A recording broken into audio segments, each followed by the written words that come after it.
গোল গলা মেক্সি কাটিং করার নিয়ম। প্রথমে কাপড়টি 4 পার্ট করার পর খোলা অংশের এই পাশ থেকে 1 ইঞ্চি 2 পয়েন্ট নিয়ে একটি মার্জিন করতে হবে। এটা হচ্ছে সেলাই মার্জিনের জন্য।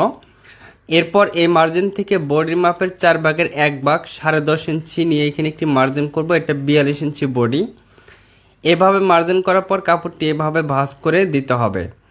ভাঁজ করে দেওয়ার পর এখানে একটি মার্জিন করব। এই মার্জিন থেকে আর মহল নিব 7 ইঞ্চি পরিমাণ, এখানে একটি মার্জিন করব। এখান থেকে পুটের মাপ নিব 7 ইঞ্চি, এখানেও নিব 7 ইঞ্চি, এখানে একটি মার্জিন করব।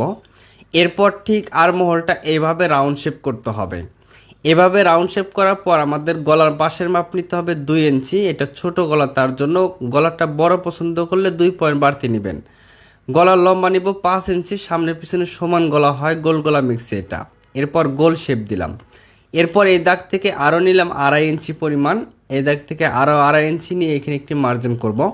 এই দাগ থেকে 3.5 ইঞ্চি নিলাম। এরপর এখানে একটি মার্জিন করে এখানে গোল শেপ করে নিব। এরপর ঠিক এইভাবে আমরা কাটিংটা করে নিব। গোল গলা মিক্সি গলার পট্টির কাপড়টি কিন্তু ডাবল পার্ট হয়ে থাকে, তো এখানে একটু হালকা শেপ দিয়ে দিব। এরপরে যে গলার পট্টিটা আমরা কাটিং করব। এভাবে কাটিং করা হয়ে গেলে এইখানে একদম সোজা করে কেটে দেব। দেওয়ার পর এভাবে বসিয়ে এখানে একটু কেটে দিব, তাহলে আমাদের কুচি দেওয়ার পর অ্যাকুরেট হবে।